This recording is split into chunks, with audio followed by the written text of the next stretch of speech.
Hello and welcome everyone. I'm Steve Jorson, Northeast Metro Climate Action. We are a volunteer-run community organization with members in White Bear, North Oaks, and Vadnais Heights and Shoreview, and always looking for new members. So if you're interested in what we do here, go to our website, northeastmetroclimateaction.org.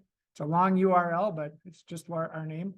Our mission is to raise awareness on the climate crisis, different aspects of the climate crisis, things like how it's going to affect our natural beauty here in Minnesota, to clean energy solutions, to what individuals can do. So we have lots of meetings like this every month.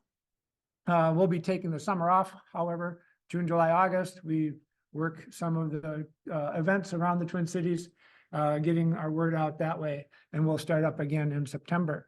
All right, I would like to acknowledge that we are on Indigenous land, and we honor their history and heritage of the Anishinaabe and the Dakota people. I would like to point out our, as well as our mission of doing outreach in events like this. We work with our elected representatives and help shape climate legislation as much as we can, as well as we do some community projects as well. Our co-hosts tonight are Sustainable Stillwater, West Metro Climate Action, Indivisible North Metro Team, and Vote Climate, some more other organizations around the Twin Cities area that are doing work similar to us. We thank them for getting the word out on this and getting participants for this event. Before I introduce tonight's speaker, I will give a plug for next month, May 15th, right here, White Bear Library. Our event will be on clean air lawn care. So we'll be talking about electric lawnmowers, other tools, snow blowers, and so forth. Our guest speaker will be Jukka Kukkonen, who is a well-known electric vehicle expert here in the Twin Cities, also a coworker of mine at the University of St. Thomas. And so we'll be right back here on May 15th. We'll have a little demonstration out front with some items, and then we'll get started here at 6:45. All right, so for tonight's event, we have in person Chris Knopf, who's a lifelong passion for the environment and career dedicated to preserving natural resources and advocating for conservation efforts. He has a legal career where he practiced environmental law, and he also ran the state office of a national nonprofit land conservation organization, and worked in Native American land conservation projects. And Chris became the executive director of Friends of the Boundary Waters Wilderness in 2017, currently lives in North Oaks. So it's nice to have someone local here who's that involved with our boundary waters and our environment. So with that, I'll bring up Chris, and we'll bring in share the screen, and this is your presentation. Is it? And share. All right, and here you go. Oh, great. Well, good evening, everyone. It is so nice to be in beautiful downtown White Bear and to see so many familiar faces. So thank you for all, so many familiar faces. So I feel right at home here. And it's Earth Week, right? And so this topic is particularly apropos here. As Steve mentioned, I'm executive director of Friends of the Boundary Waters Wilderness, and I'll be talking about the work that we're doing to protect the boundary waters and more broadly clean water throughout the state here. You can to start off, maybe I'll see how many people have been to the boundary waters, and show of hands here. Wow, big show of hands here. Maybe I should stop right now and you know it all here. But I'll provide an overview of the boundary waters and the work that we do, and then specifically dive into the sulfide mining issue. That's such an important public policy issue for all of us here. And move this forward here. There we go. There we go. Kind of technology problem solved here. So the boundary waters is this beautiful expanse along about 250 miles along the Canadian border. It's not an keep going. It's not a national park, and but it's part of the U.S. forest system. So it's part of the Superior National Forest. So interestingly, it's under the U.S. Department of Agriculture. And so the Boundary Waters Canoe Area Wilderness is just over 1 million acres of a roadless area and largely motorless area. So it's a special designation. It's not a national park, but it's a wilderness area within the Superior National Forest. And when you look at it from the air, it's just mesmerizing and hypnotic, just to get a sense of that we're talking of over 1,200 lakes that are interconnected. I mean, it's just extraordinary to get this vantage point and just really reflect on it. And so this was protected in 1978. It was legislation that really enshrined the protection. There was a Wilderness Act created in 1964, but it wasn't really until 1978 that the protections that we now have in the boundary waters was actually enacted here. And I'm going to have a few images here that will immerse yourself in the place here.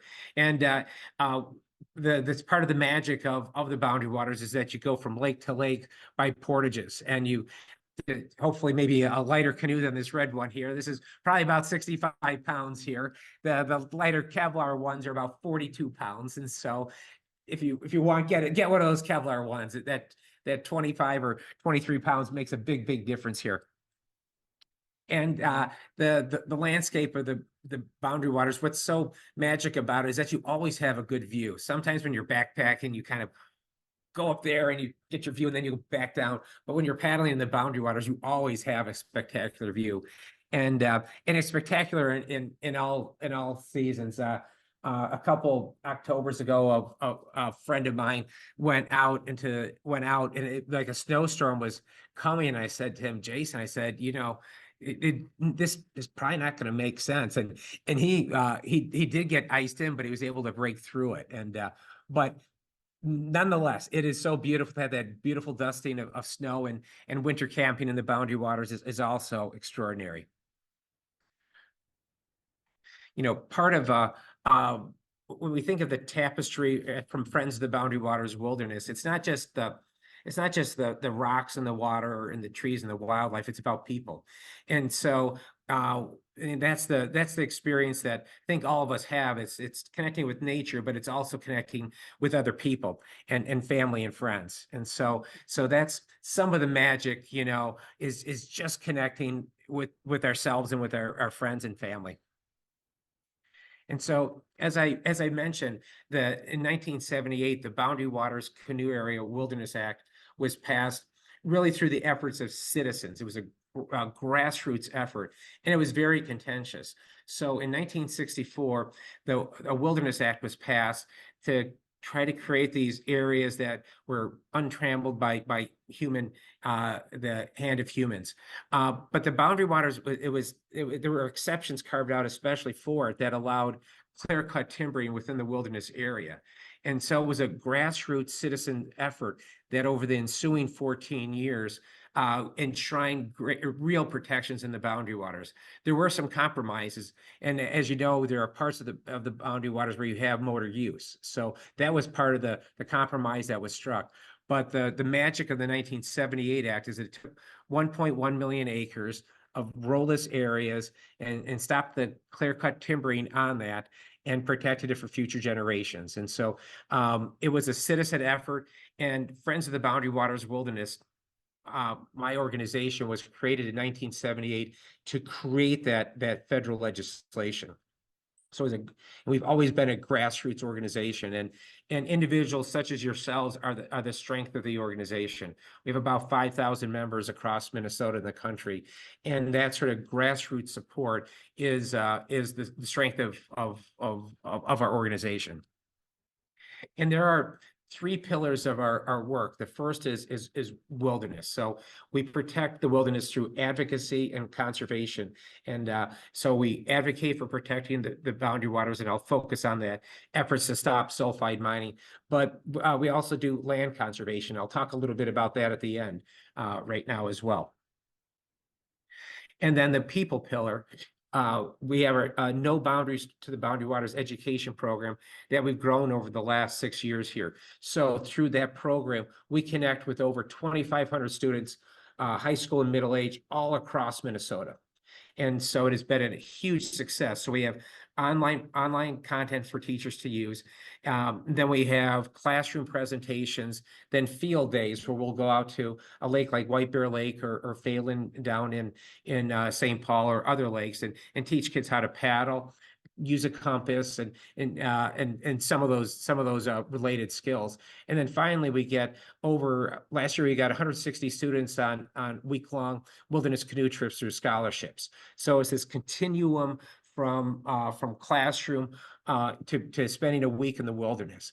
And so it's really been transformative, and we're really working to deepen that program. So we have students take a journal with them where they reflect on programs, reflect on what they've done, and we use that to help nurture the students and grow them in other ways. This year, the way we're deepening the program, so it's not just X number of students, but actually how deeply we connect with them.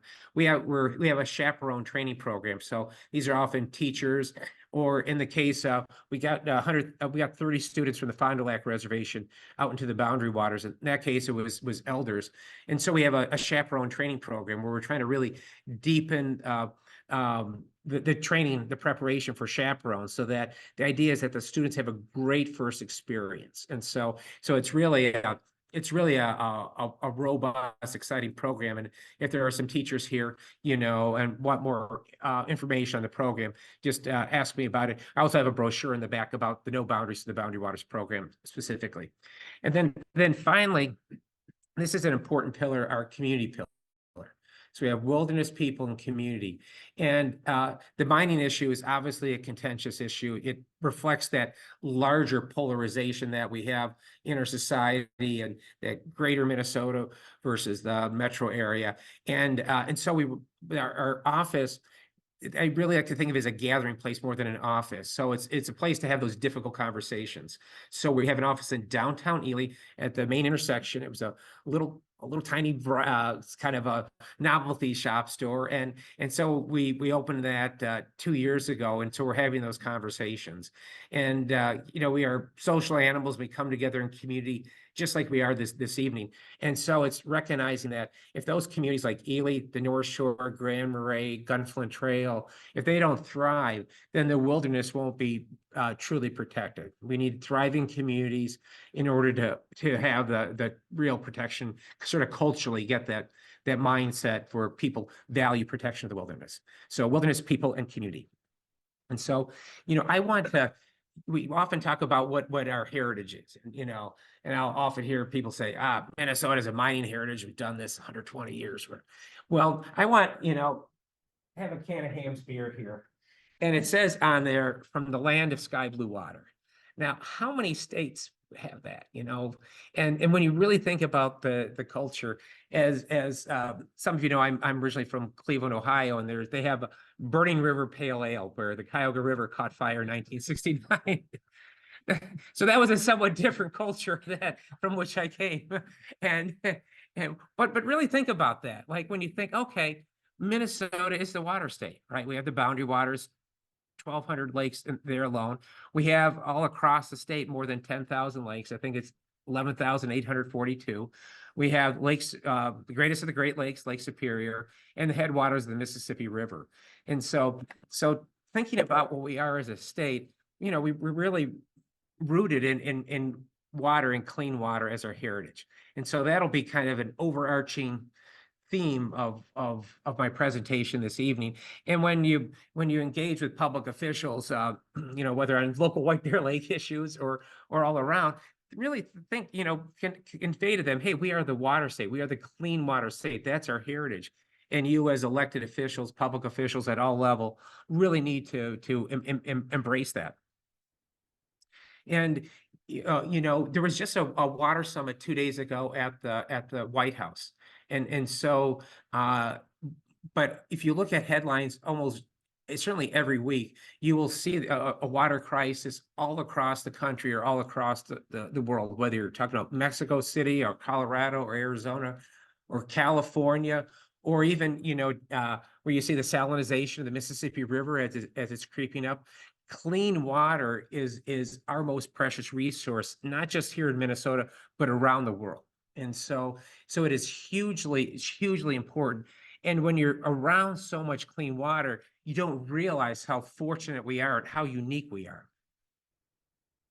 And I brought here's my the tackle box that I take in the Boundary Waters. And there was an angler that told me about this lure here. It's called a whopper plopper. Do any of you, have you ever used it, a whopper plopper?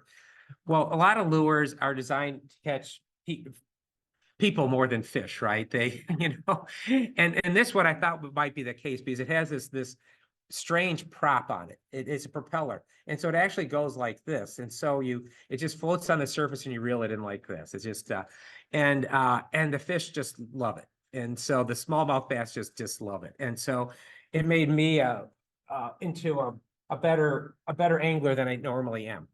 And but you know, if irrespective of how many whopper ploppers, and I've got a few here because I sometimes get them caught in branches. You know, if we don't have clean water, then we're not going to have fish. And so, you know, irrespective of all these different technological fixes like having a better lure, you know, if we don't have clean water, then we won't be able to fish, but more importantly, human health and life itself. So this is a way of sort of saying, well, yeah, it's great to have a nice lure to catch fish, but if you don't have clean water, we're not going to catch fish either.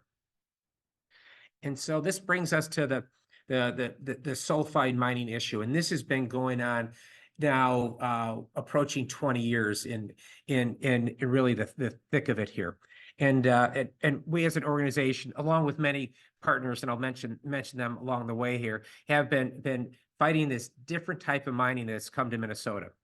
And there are in the screen here we have native copper up there that looks like a coal vein, where you have a big thick glob of copper going across. And then what you have down below that is disseminated copper, where the copper is all through the rocks. In Minnesota, what we're talking about up north is not that native copper. Instead, the copper is all throughout the rock. And so it's not like if you're mining it, you're going to be able to scoop out a big vein of copper and take it from there. Instead, you have to get all this rock and blast all this rock out. And the amount of copper that is actually in the rock, it's not like 50% of the rock. And it's not like 25% of the rock. It's not 10% of the rock. It's not even 1% of the rock. And so the actual copper and a little bit of nickel that's in the rock up there is less than 0.5%. And so what that means is that I have my grandson's Jackson's marbles here. And so there are 300 marbles here. They're now 299. And I have one marble here. I took one out. And so the amount of copper and nickel that those mining companies are going after is this one marble right here. That's it. All this is waste. All this is waste. So really think about that when you know that, yes, they call it copper nickel mines, but this is most of it. This is more than 99.5% is waste. And so that is a fundamental engineering challenge that's out there.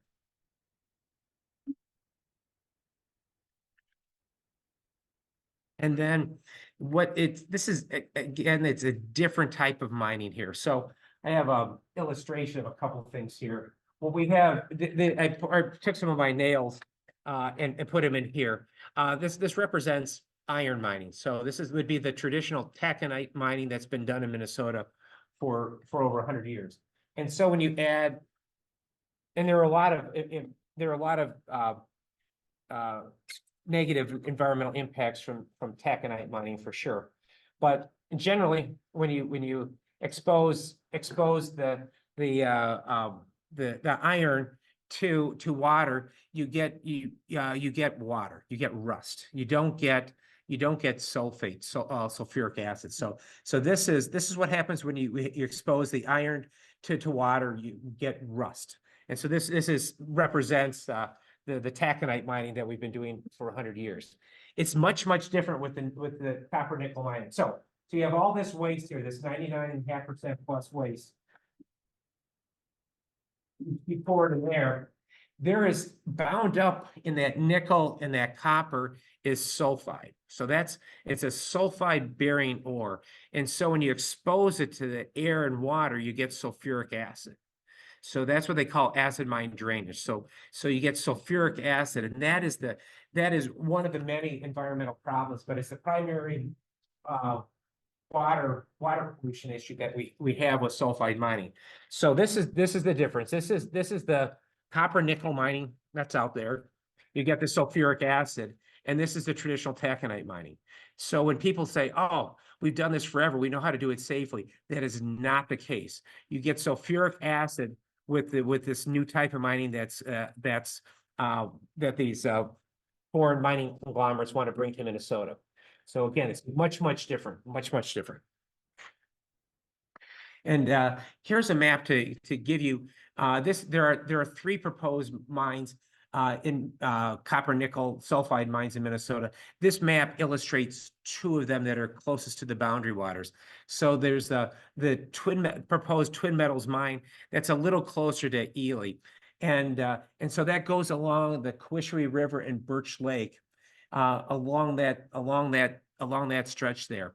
And there are 2 important things here. The Biden administration has done some really important things here. They canceled Twin Metals leases, mineral leases on federal land. So that's where you see shut down there. And so this is, but the second thing that's important here is that there are state leases, and those have not been shut down. So Twin Metals is doing exploratory drilling further down there and on state land. So when you heard in the news that the Biden administration canceled Twin Metals mineral leases, that was a huge victory, but it did not stop it on state land. So that just applied to federal land. And then the second mine that's in the area is Polymet, that's now merging with another company called Teck. And it's now being rebranded, as this often happens, into what they call New Range. But that proposed mine straddles 2 watersheds. There's the Rainy River watershed that goes north into the boundary waters where you see Twin Metals is, and then it goes south down to the St. Louis River and then into Lake Superior. So between these 2 mines, they would threaten both the boundary waters and Lake Superior. There's a third mine more towards the McGregor area that's known as the Talon mine, and that threatens the headwaters of the Mississippi River. So it's in that watershed. So among these 3 mines, we would pollute the 3 major watersheds of the state here.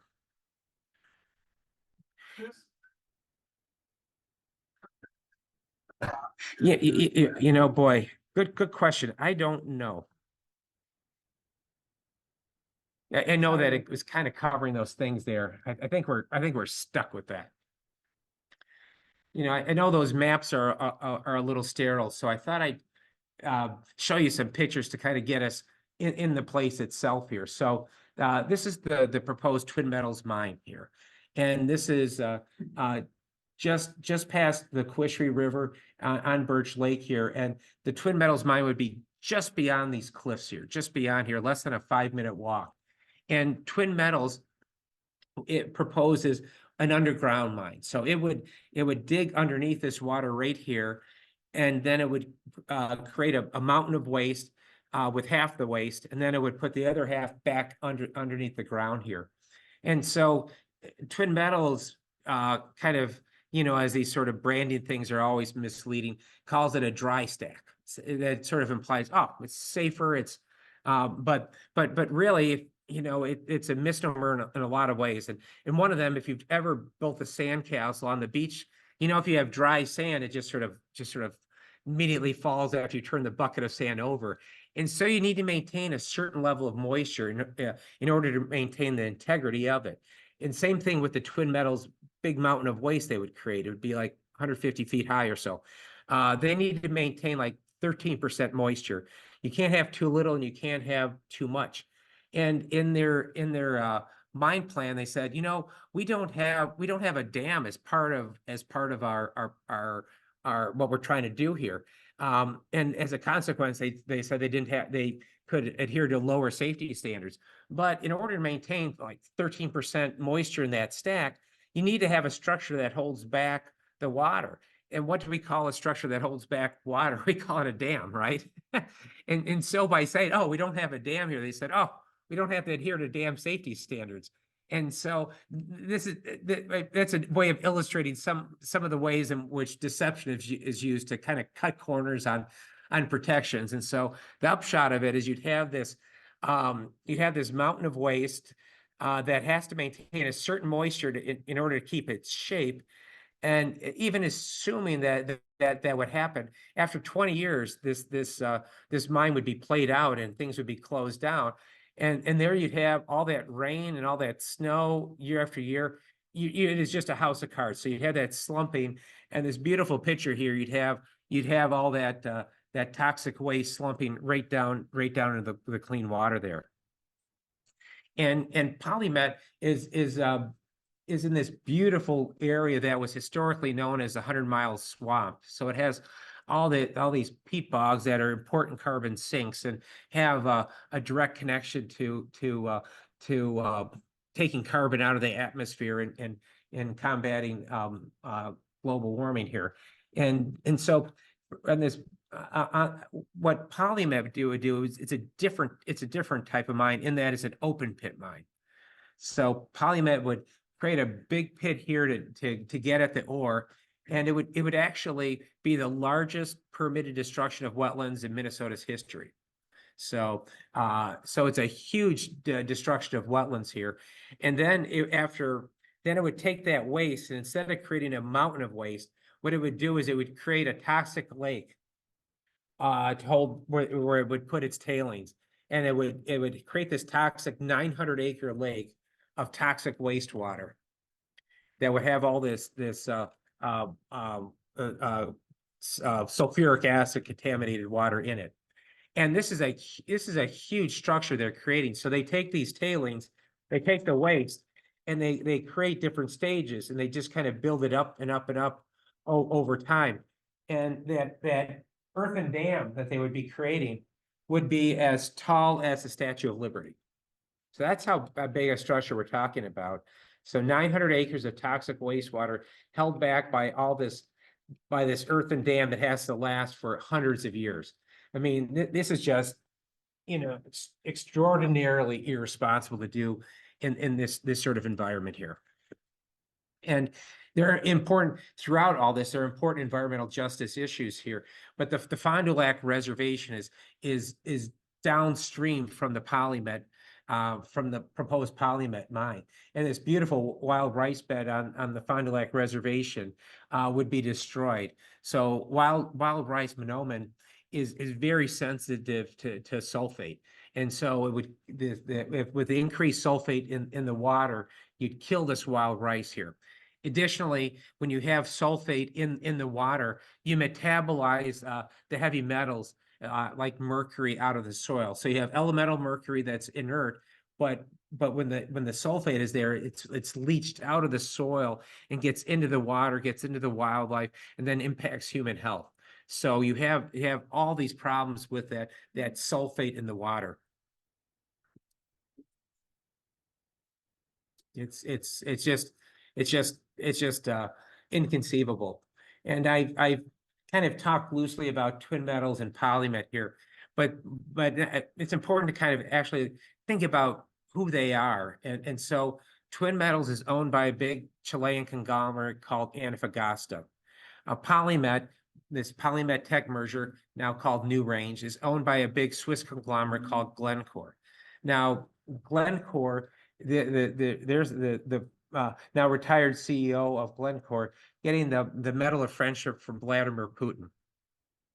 The DNA of Glencore is corrupt right from the start. The founder of that company was Mark Rich, and Mark Rich fled the United States because he was under indictment for dealing with apartheid South Africa, dealing with the Ayatollah of Iran. And so, excuse me, so he fled as a fugitive from the United States. And that DNA of corruption has stayed with Glencore. So not just dealing with Vladimir Putin here, but what they, in the last 2 years, Glencore settled a corruption charge with the UK and our Department of Justice here for over $2 billion.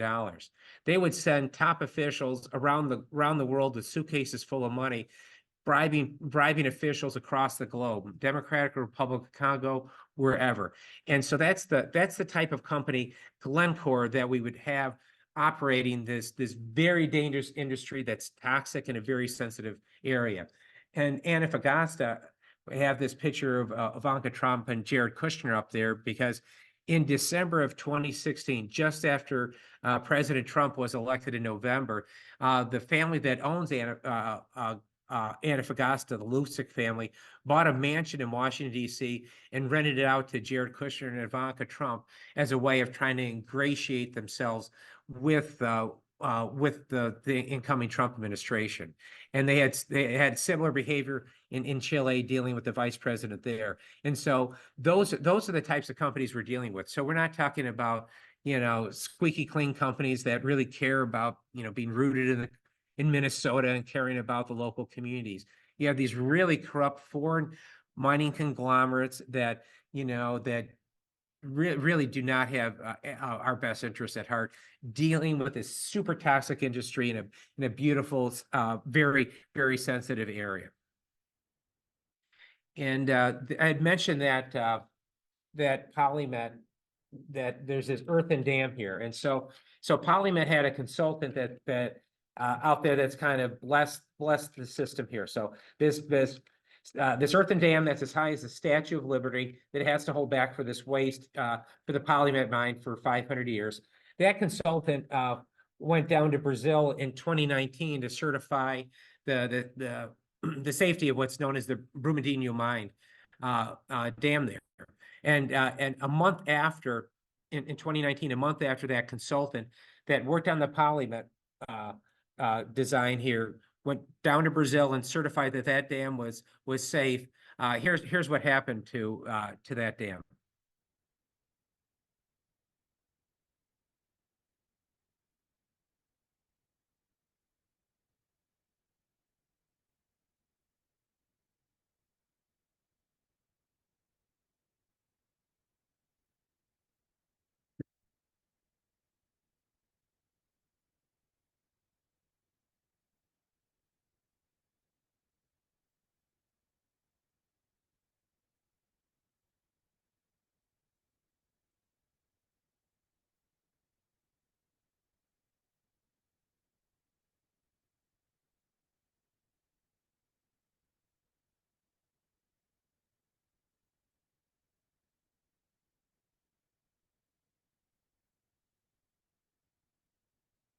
So that's, it's very sobering. Yes.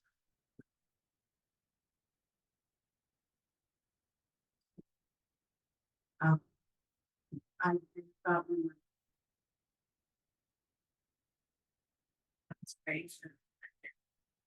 Can you repeat the question? Sure. The question is, boy, why in Minnesota here do we, have lax laws and regulations that allow for a dam like the one that was just shown that collapsed in Brazil? Why would we allow something like that here? And it's a really good question. And there are a lot of good people that are called to public service that work at the Pollution Control Agency and the Department of Natural Resources. I think there may be three things, though, I would say. One, on a cultural level, ultimately, these agencies are the Department of Natural Resources and the Pollution Control Agency are permitting agencies. That ultimately, it's not that they're going to say, no, we're not going to do it here. It's that they will say, we'll permit it and we'll try to get the best we can. Sometimes you should just say no. And this is one of those. But the culture is not in the permit denying. They're not in the permit denying business. They're in the permitting issuing business there. So that there's that cultural thing. And then the second thing is there are a lot of strong, moneyed interests really that are behind this. And there are the corporate interests that, dictate a lot of Republican policies here. And unfortunately, there are some major unions on the Democratic, on the DFL side that really push these forward. And so these are like the, Labor International Union of North America, LIUNA, the Operating Engineers Local 49, colloquially the 49ers and that. So those are like two big unions that give a lot of money to the DFL. And so you have, and this, I'll talk about this a little bit more in a moment, but that's why that's sort of on the legislative side, that political side, why you see that sort of capitulation to these foreign mining interests here. Well, that also impacts the what's ostensibly a nonpartisan area in the Pollution Control Agency. And I'll dig down right now again to kind of give a concrete illustration of that. So Polymet had to get a number of permits, and one was a wastewater pollution permit. And so the way the system works here is that the federal government has oversight with Minnesota, but Minnesota kind of controls the process. It's called being a delegated state. So the state of Minnesota was working on this wastewater permit for years, and sent a draft to the U.S. EPA. The regional offices in Chicago, and the top scientist there that reviews these permits had drafted a letter that had enumerated over 24 violations of the Clean Water Act within that draft permit. This is in February of 2018. It's during a public comment period where Friends of the Boundary Waters Wilderness, the Minnesota Center for Environmental Advocacy, all these other organizations were all writing comments saying, hey, this draft permit is flawed. So the top water official at the Pollution Control Agency said to that scientist at the US EPA in Chicago, oh, don't send that letter. We do not want that part of the public record. Do not send that letter. And so that letter was not sent. And so weeks later, and about this time in April of 2018, that scientist read that letter over the phone to our Minnesota Pollution Control Agency, and he kind of wrote handwritten notes on that letter saying, I read this to such people, the Pollution Control Agency, on this date, but we did not know about it. It was only through a whistleblower and Freedom of Information Act request that we found out about a year later. But that's an illustration of how the politics infuses what is supposed to be, oh, Minnesota has the strongest environmental laws and regulations. That's kind of one illustration, very specifically of how that works. And so, we need to have some basic faith in our system here, but we have to be watchdogs on this at every turn here. And so culturally, and then this political influence, we just need to be eyes wide open on this. And so we've been very successful in defeating, in holding these Polymet and twin metals back in the court. And when you look at the tools that we have as a nonprofit organization, there are really four. There's sort of litigation. We can battle in the court. There's legislation, so we can battle at the Minnesota legislature and in Congress. There's citizen action, grassroots citizen action, and then finally political action. And we actually have what's called a 501c4, a nonprofit affiliate that's organized on a different section of the Internal Revenue Code that can do political work. It's called Friends of the Boundary Waters Action Network. So we do endorse candidates, through that, and we do support candidates through that. And that's the full, panoply of tools that we have as a nonprofit. And in the courts, we have a lot of partnerships. So with the Minnesota Center for Environmental Advocacy, an organization called Water Legacy, the Fond du Lac Band. So there's a lot of collaborative work in the courts with the band and those other nonprofits. Legislatively, we're advancing something I'll get into, a bill called Prove It First. And Kate was flying the colors there with the Prove It First t-shirt. Thank you, Kate, for doing that. And people such as yourselves with Citizen Action, you are really the strength of the movement here, because we do need to push legislators to do the right thing. And that has historically always been the case here, and it's doubly true in this case here. And so prove it first. Children will ask some of the most profound questions that are childlike, but indeed are really deep. And so the question is, okay, has there ever been a sulfide mine that has never polluted?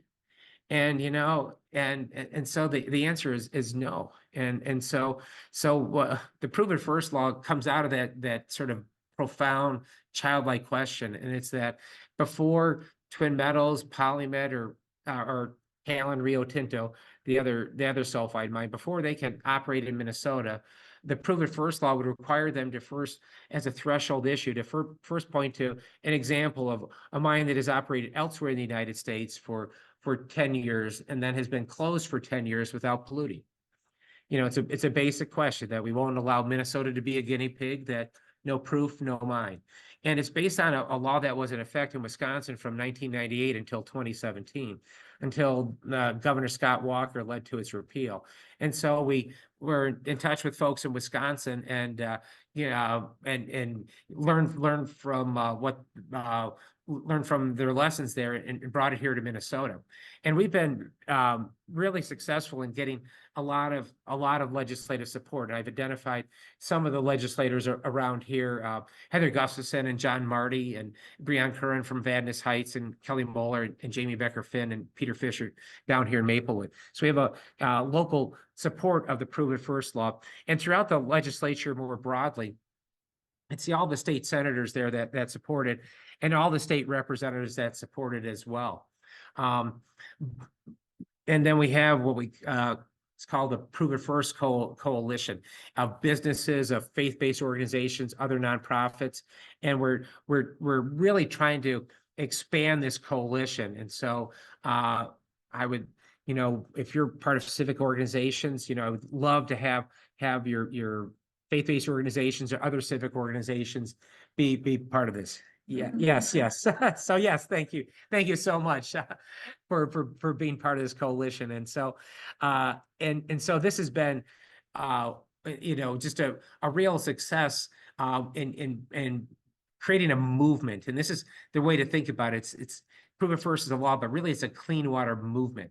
But here's the punchline. So we have more than 70 legislators supporting it. That's more than a third of the Minnesota legislature.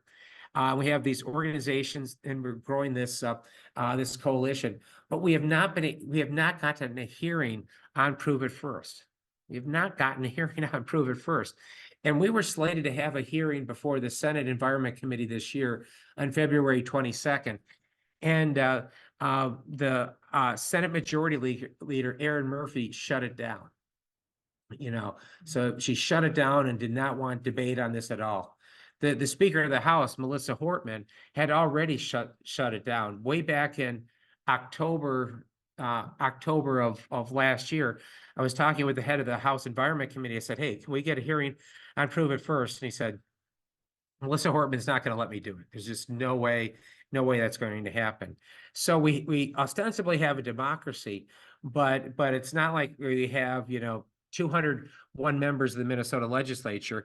They're not all equal. We have it's a handful that are really calling the shots here. In this case, the Senate Majority Leader, Erin Murphy, and Melissa Hortman, the Speaker of the House, they don't want to debate on this issue. I mean, that's what democracy is about. That's what the legislature is about, to actually, on important public issues, actually debated out in the open here. And so, and Governor Walz also does not want Prove It First to have a hearing at all. So he's shutting it down from his end. So boy, we have, as you know, a lot of important legislation was passed last year in particular, but on this issue, they are way on the other side of this. And so it is a huge problem. And as part of this, we'll be at the and I know a number of you through the precinct caucuses and Senate district conventions have been advocating for a Prove It First resolution through that process. We are bringing that to the DFL state convention. That'll be May 31st through June 2nd, trying to get it part of the party platform as a way of, a statement of values there. And it's 2 years ago was a real battle and it fell short. We got 58% of the support there at the state convention. We needed 60%.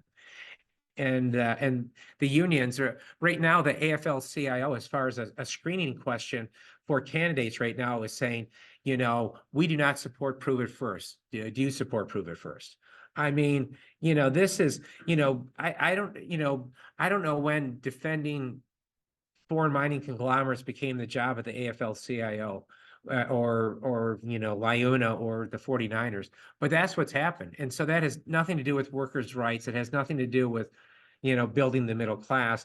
I mean, they've been hijacked by Glencore and Antofagasta and Rio Tinto with talent. And so it's a huge problem. And, and so this is something where, again, it's going to be a grassroots effort because at the grass tops there, they very much want to advance these mines, in our state here. And so these are some of the things that action items, contact Senate Majority Leader Aaron Murphy, contact Melissa Hortman, the Speaker of the House, and contact Governor Walz and tell them, let's have a hearing on this. Let's not hide it under the rug here. I mean, this is an important public policy issue that we have here. I want to leave you on a bit of a high note, as I mentioned that we do conservation work, and this is an interesting kind of breathtaking challenge of how hollowed out the Superior National Forest is. As I mentioned, the National Forest, and there's been a long-term trend of hollowing out the federal government since 1980. But it's also particularly true with the Superior National Forest. And so that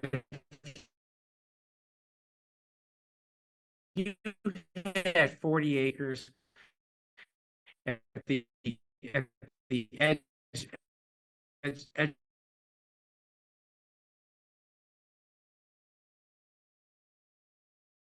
acres at the edge of the wilderness there, and you wanted to jump over, here's your national forest, take it. And in this area that's could be developed, they don't have the ability to go after it and buy it and stop it from being developed.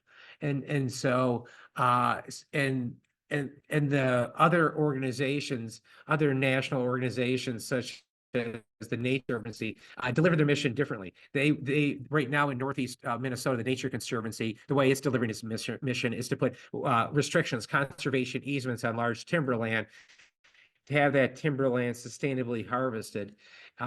With a few exceptions, they're not buying land. So they would impose these restrictions on private land. But the Nature Conservancy, this is the situation is not one in which they would become involved in. So at Friends of the Boundary Waters Wilderness, we looked at the situation for about a year and decided that we would step into this vacuum. And if there were key properties coming up for sale, that we would buy them. And so 2 years ago, we bought 80 acres east of Ely on Snowbank Lake with 3,500 feet of undeveloped shoreline, just to protect it for conservation. And right now we are in the midst of trying to protect 360 acres along the South Cowish River. And so it's about 10 miles south of Ely. And that has over almost 2.5 miles of undeveloped shoreline along the river.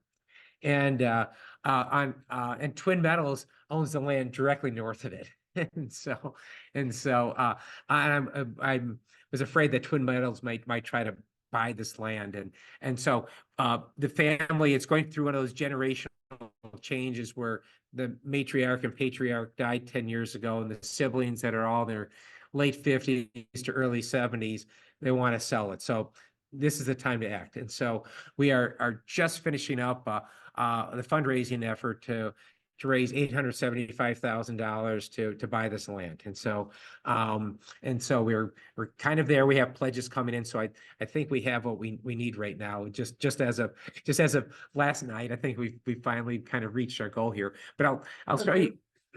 We can, yeah. Well, then there's restoration work that we want to do on the land here. So there's some blowdown on it.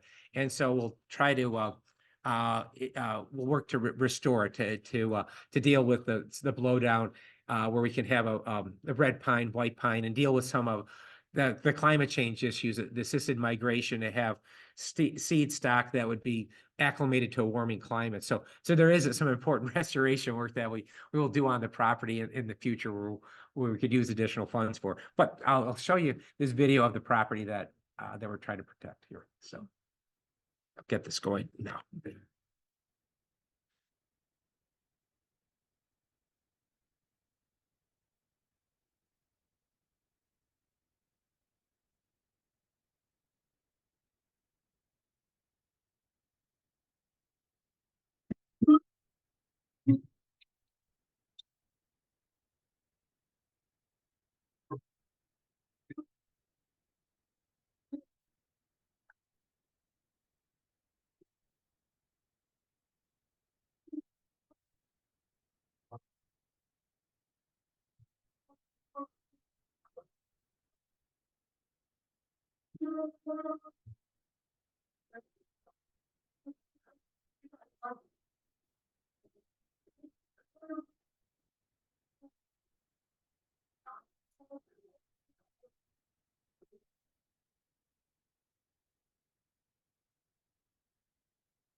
Rio, that's the South Quishwe River Conservation Property, and it's been super inspiring to work on that. So if you have questions on that or want to make, we have some pledges outstanding, quite a few, but if you want to make a gift, that would be great as well. But we have a few things I wanted to let you know about. We do have a canoe raffle, so that 42-pound Kevlar canoe for $10, you can join the raffle that goes through August 2nd at Minneapolis Cider Down in Minneapolis is where the canoe is right now, and you could see the canoe there right now. So if you want that Kevlar canoe, there's one that you can maybe get for $10.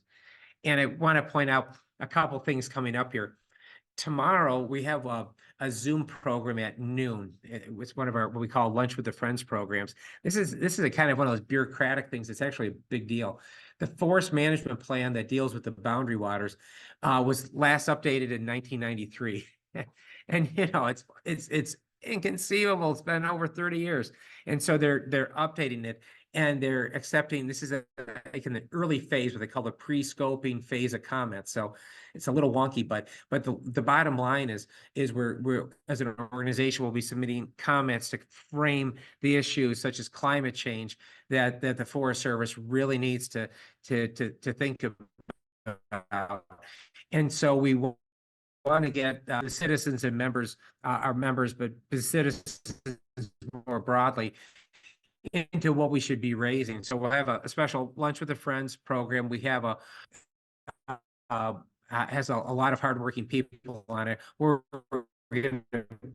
putting together comments, but we want to hear what issues are important to you, whether it's or dealing with environmental justice issues or whatever it may be. We want to hear what those are.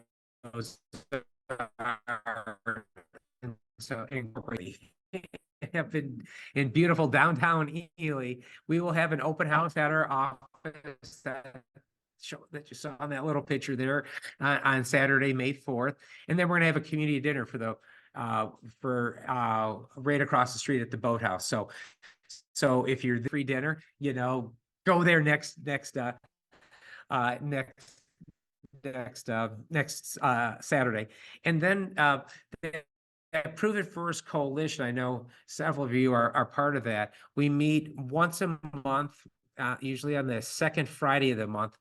We bring legislators, citizens, representatives from organizations, churches, and other faith institutions together. Our next one is Friday, May 10th. And so it's from 1 to 2 via Zoom. And we're trying to having sort of a barnstorming around it'll be places like White Bear and this sort of edge of the metro area is really where the political difference is, but we'll be doing that throughout the summer and fall, having this sort of community meetings and reaching out. So the May 10th.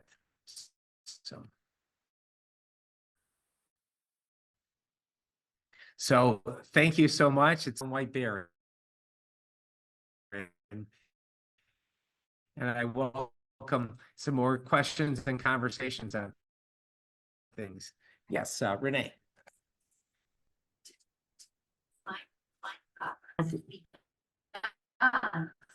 Well, it's a good question. Part of that, what you do, but where. And so, as an initial matter, in an environment.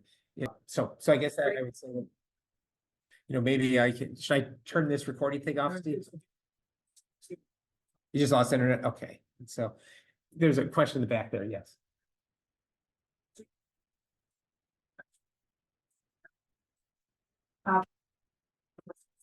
And now, asking where does turquoise come from? You explain copper mining, the turquoise is found in copper. You said where you live, the stone found in association with copper. And I talked about the threats, and it should absolutely not be done there. And there's enough copper in the landfills to meet our needs. And it sounds like it'd be easier to go after that than to that. The marbled copper and stone that you described. There's a new ways bill going through the legislature to this 100% recycling of electronic. And it's done. Yeah, but getting to your question there, what's that? Oh, sure. So the question is, what about other sources of copper and nickel, such as through electronic waste, and there was a real concerted effort this year in Minnesota pass an electronic waste recycling bill, and so if you had right now in Minnesota, we recycle roughly 33% of the copper and nickel. The rest of it goes into landfills. If we just increase the level to what the European Union does, about 55%, it would be, multiples of what would come out of polymet and twin metals. And so the bill that was put forward was a really important effort, kind of like, well, just as your question is getting at, well, why don't we look at these other ways of getting the copper and nickel before we do something that's so extractive and so dangerous? And as the conversation here, that bill was advancing. What the bill would do is put essentially like I hate to use a 3% tax on certain electronic waste to begin with, and then you could recycle it for free.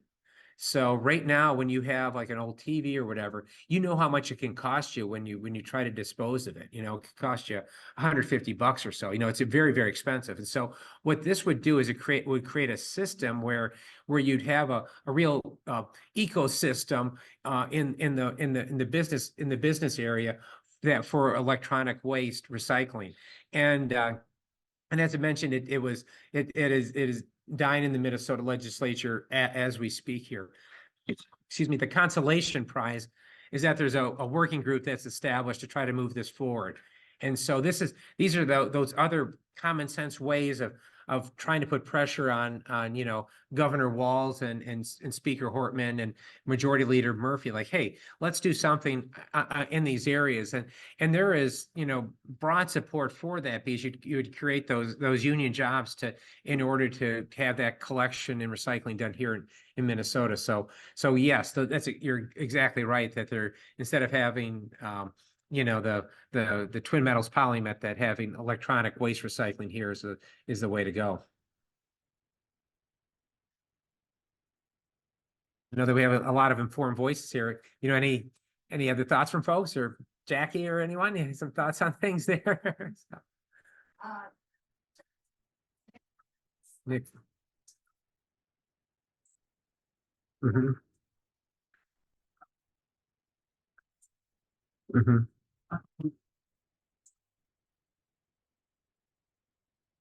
Quickly, stopped this waste bill and it had bipartisan support. It was really moving along quite nicely and, yeah. The, he probably needs to get things solved locally and, and also in his district. So the comment from the audience, Jackie, requested that we reach out to Nick Friends, who's a senator from Mankato, who kind of stopped the e-waste bill. And so if you know people in Mankato or would like to reach out to Nick Friends, that would be a good thing to do for the e-waste bill. Yes. Why, but why, is there a reason Walz and Murphy and Ortman want to stop that prove it first bill? Are they afraid of the unions? Are they afraid of their jobs? Do you have any idea? Sure. The question is why is Governor Walz and why are the other DFL leaders of the House and Senate against prove it first? And really, it comes down to money. It comes down to money. And if any of you attended the Humphrey Mondale dinner that the DFL had 6 weeks ago or so, you saw how the unions contributed to that. And right now, when you think of moneyed interest, well, there certainly the Glencores and Antofagastas of the world, but the unions happen to be that in the DFL. And unfortunately, those particular unions, it's not all the unions, is not Education Minnesota, the nurses or some of these others, but you have these trade unions where it's they are the moneyed interests, and they kind of hold sway right now. And so, it's a real interesting conundrum for us as an organization, that we need to push the envelope, and we're trying to do that now. And how do we push the envelope without pushing people away that we feel that could otherwise should be our allies? And so it's a huge conundrum, and we're trying to think of at the DFL convention, May 31st through June 2nd, we're trying to think, okay, well, how can we do this in a way that's pointed, but and makes it yet still has maintains a dialogue. We'll try to use some humor. So we're going to have we have a big walleye costume where someone's going to be dressed as a walleye. We'll have a moose, we'll have a loon, and they'll be trying to, humor is such a powerful tool to kind of, make a hard point with a little softness around the edge. So we'll try to do that. I am trying to reach out to the unions right now and talk with them about, look, we should not be on the opposite sides of this, that this just doesn't make sense here. And but that's really the case there. This comes down to the moneyed interests of the party right now. Yes. About money. It sounds like it's such a huge thing that they're getting this much copper. How is that cost justified too? I mean, sure. I think there's sort of it just doesn't make sense. well, part of it is you do cut corners, and that's part of this. You do have these open pit mines that are dangerous and less expensive. And if we required them to try to have some integrity to their processes, it would be, wouldn't be economical. The second thing is that these mining companies are in it for the long haul. They're looking like 30, 40, 50 years down the line here. And so the way that Glencore operates as an example, they have mines all around the globe, and they're trying to control global markets. And if let's say PolyMet were to be operational, it would be open and shut down, on and off right now. And so it's not, so it's like having a deck of cards. They have all these cards to play, and they're just trying to control it. If something happens in China, maybe this sort of marginally economical mine in Minnesota suddenly becomes economical for a while, and they'll operate it, then shut it down. But right now, PolyMet is not economical the way it's permitted, and it's been and the internal documents at PolyMet show that right now. But they're in it for the long haul. So maybe it's not economical in 2024, but maybe in 2044 or so. So it's so maybe to their credit, they look for the long haul here. There. And that, I Chris? thought it. I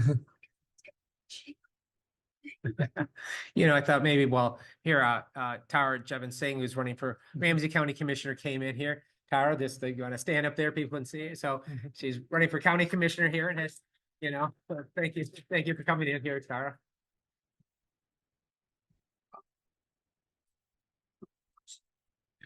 All right, thank you so much. All right, let's hear it. All right, well, thanks, everyone. Thanks for coming out, and great crowd. We had 12 more people online tonight, so it's great to see a big group. And thanks to Chris for coming out, and we really appreciate it. Thank you so much. All right, and we'll take it off there. Thanks, Adjourned? everyone. We are adjourned. Great. Yeah.